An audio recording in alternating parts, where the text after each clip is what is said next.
আজকে আমরা অত্যন্ত প্রয়োজনীয় একটি ইনফরমেশন শেয়ার করব আপনাদের মাঝে। সেটা হচ্ছে এখন এমন একটা সময়ে, এই সময়ে অনেকেই রিটার্ন দাখিল করার প্রিপারেশন নিচ্ছেন। তো ব্যক্তি শ্রেণীর করদাতাদের প্রত্যেকের রিটার্নের সাথে কি ধরনের ডকুমেন্ট দিতে হতে পারে, এই জিনিসটা আজকে আমরা শেয়ার করব। তো চলুন শুরু করা যাক। তার আগে বলে নিচ্ছি, যারা আমাদের চ্যানেলে এখনও সাবস্ক্রাইব করেননি, please hit the subscribe button. আর যারা অলরেডি সাবস্ক্রাইব করেছেন তাদেরকে অসংখ্য ধন্যবাদ।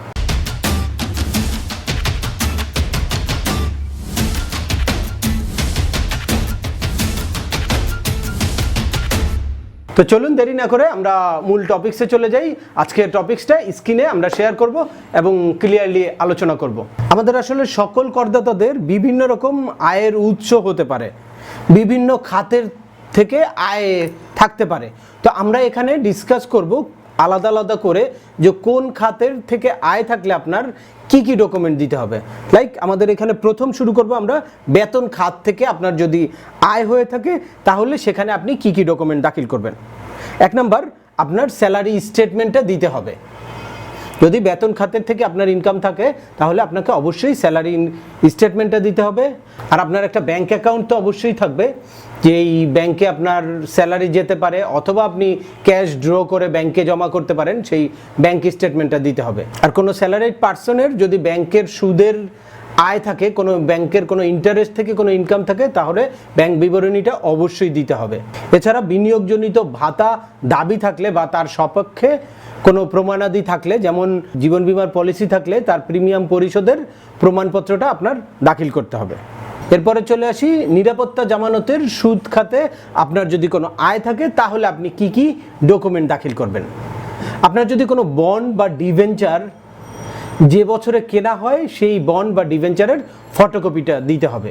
আপনার কোনো সুদ আয় থাকলে সুদ প্রদানকারী কর্তৃপক্ষের প্রত্যয়নপত্র, লাইক আপনার কোনো যে কোনো জায়গা থেকে কোনো ইন্টারেস্ট যদি আপনার ইনকাম হয়ে থাকে তাহলে এই ইন্টারেস্টটা যে প্রদান করছে, এটা ব্যাংক হতে পারে, লিজিং হতে পারে, ফাইন্যান্স হতে পারে, কোনো এনজিও হতে পারে, তো সেই প্রতিষ্ঠানের পক্ষ থেকে আপনার একটা প্রত্যয়নপত্র আপনার রিটার্নের সাথে দাখিল করতে হবে।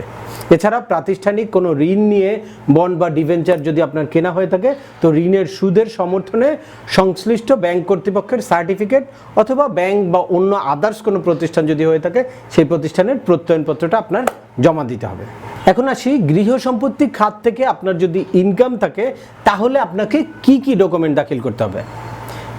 এখানে ফার্স্ট অফ অল আপনাকে দাখিল করতে হবে বাড়ি ভাড়ার সমর্থনে চুক্তিপত্র, মানে আপনি যে বাসাটা ভাড়া দিয়েছেন ওই ভাড়ার অবশ্যই একটা ডিড অফ এগ্রিমেন্টের কপি আপনাকে দাখিল করতে হবে। আর হচ্ছে ভাড়া রসিদের কপি, মাসিক ভাড়া প্রাপ্তির বিবরণী বা বাড়ি ভাড়া জমা সংশ্লিষ্ট ব্যাংকের হিসাব বিবরণী। এরপরে হচ্ছে আপনার পৌর কর, সিটি কর্পোরেশনের কর, ভূমির রাজস্ব প্রদানের সমর্থনে রসিদের কপি, মানে যত রকম আপনার পেমেন্টস আছে এই পেমেন্টসগুলোর রসিদের কপিগুলো আপনার ইয়ার সাথে জমা দিতে হবে।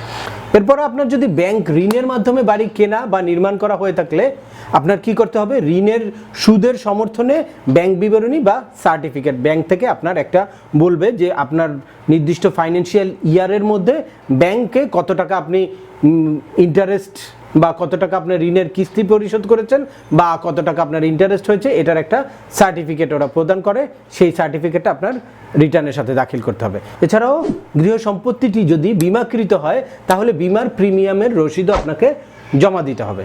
অনেক বড় একটি অংশ আসলে বিজনেস প্রফেশনে আছে, যারা বিজনেস করছে তাদের ট্যাক্স রিটার্নের মধ্যে বা যাদের বিজনেস খাত থেকে আয় হয় তাদের ট্যাক্স রিটার্নের মধ্যে কি দাখিল করবে। ব্যবসা বা পেশার আয় ব্যয়ের একটা বিবরণী দাখিল করতে হবে। আর যদি একটা নির্দিষ্ট পরিমাণের বেশি আপনার ট্রানজ্যাকশন থাকে তাহলে আপনাকে একটা ব্যালেন্স শিট এর সাথে ইনক্লুড করতে হবে। এটা হচ্ছে একদম বেসিক। এরপরে হচ্ছে অংশীদারি ফার্মের আয়। অনেকের বিজনেসের পাশাপাশি প্রোপ্রাইটারশিপ বিজনেস থাকতে পারে বা আদার্স বিজনেসের ইনকাম থাকতে পারে, পাশাপাশি একটা অংশীদারি ফার্মও থাকতে পারে বা পার্টনারশিপ ফার্ম। তো পার্টনারশিপ ফার্মের আয়ের সাপেক্ষে আপনার ওই ফার্মের আয় ব্যয়ের একটা হিসাব বিবরণী বা ব্যালেন্স শিট আপনার দাখিল করতে হবে। এখন আসি মূলধনী লাভ, মানে মূলধনী লাভ খাত থেকে আপনার যদি ইনকাম থাকে তাহলে সেক্ষেত্রে আপনাকে কি কি ডকুমেন্ট দাখিল করতে হবে। লাইক আপনার একটা স্থাবর সম্পত্তি আপনি ক্রয় করেছেন অথবা বিক্রয় করেছেন, মানে বিক্রয় করে আপনি যদি কোনো প্রফিট করে থাকেন সেটা যখন আপনি রিটার্নে দাখিল করতে যাবেন সেক্ষেত্রে আপনার ওই স্থাবর সম্পত্তিটা বিক্রির বা হস্তান্তরের দলিলের একটা কপি আপনার রিটার্নের সাথে জমা দিতে হবে। এছাড়াও যদি দলিল বিক্রির সময় বা কোনো অ্যাসেট বিক্রির সময় আপনার উৎস থেকে কোনো টাকা আয়কর কেটে নেওয়া থাকে বা আয়কর জমা দিয়ে থাকেন তাহলে সেই উৎসে আয়করের জমার চালান বা পে অর্ডারের ফটোকপি দিতে হবে। এরপরে আপনার যদি পুঁজিবাজারে তালিকাভুক্ত কোম্পানির শেয়ার থাকে তাহলে ওই শেয়ার লেনদেনের মাধ্যমে আপনার যেই মুনাফা হয় বা মুনাফা যদি আপনি দাখিল করে থাকেন তাহলে এই মুনাফা সংক্রান্ত একটা প্রত্যয়নপত্র আপনার রিটার্নের সাথে দাখিল করতে হবে। এবার আসি অন্যান্য উৎসের আয়ের খাত। যদি অন্যান্য উৎসের থেকে আপনার আয় থাকে তাহলে আপনার রিটার্নের সাথে কি কি ডকুমেন্ট সাবমিট করতে হবে এটা এখন আমরা দেখব।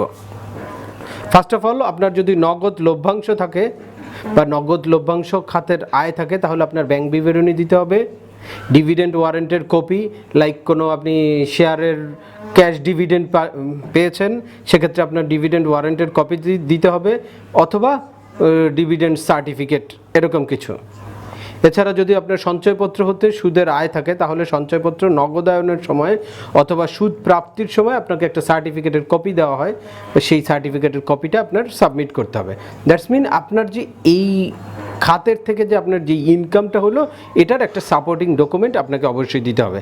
এছাড়া ব্যাংকের সুদের খাতের আয় যদি থাকে তাহলে ব্যাংক বিবরণী বা সার্টিফিকেট, আর অন্যান্য যে কোনো প্রাসঙ্গিক নগদ যদি ইনকাম থাকে তাহলে সেটার সাপোর্টিং একটা ডকুমেন্ট আপনাকে দিতে হবে। সর্বশেষ এখন আমরা আসি আয়কর পরিশোধের প্রমাণ, মানে আপনি সারা বছরে কোনো অ্যাডভান্স ট্যাক্স যদি পে করে থাকেন অথবা আপনার কোনো উৎসের আয় থেকে যদি কোনো ট্যাক্স কেটে থাকে তাহলে সেটা আপনি আপনার রিটার্নে অবশ্যই দেখাতে পারবেন, আর সেটা দেখালে আপনার সেটার সাপোর্টিং ডকুমেন্ট দিতে হবে।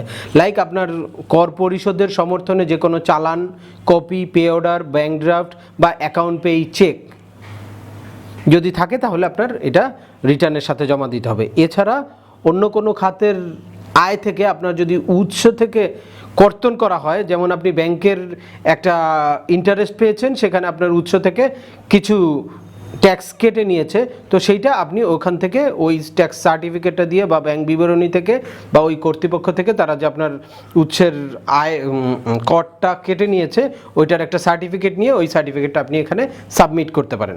মানে আপনার অবশ্যই সব অ্যাডভান্স ট্যাক্স বা উৎস হতে কর্তন সব কিছু আপনি বেনিফিট নিতে পারবেন, বাট আপনাকে সাপোর্টিং ডকুমেন্ট সাথে দিতে হবে।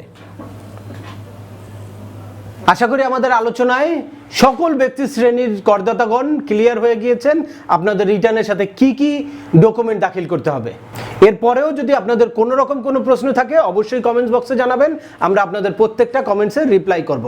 আর এই গুরুত্বপূর্ণ ইনফরমেশনটা আপনাদের বন্ধুদের মাঝে শেয়ার করে অবশ্যই বন্ধুদেরকে ইনফরমেশন জানার সুযোগ করে দিবেন, আর আমাদের চ্যানেলটাকে সাবস্ক্রাইব করে বেল বাটনে ক্লিক করে আমাদের পাশে থাকবেন। আবার দেখা হবে নতুন কোনো টপিকস নিয়ে, সে পর্যন্ত সবাই ভালো থাকবেন, সুস্থ থাকবেন। আল্লাহ হাফেজ।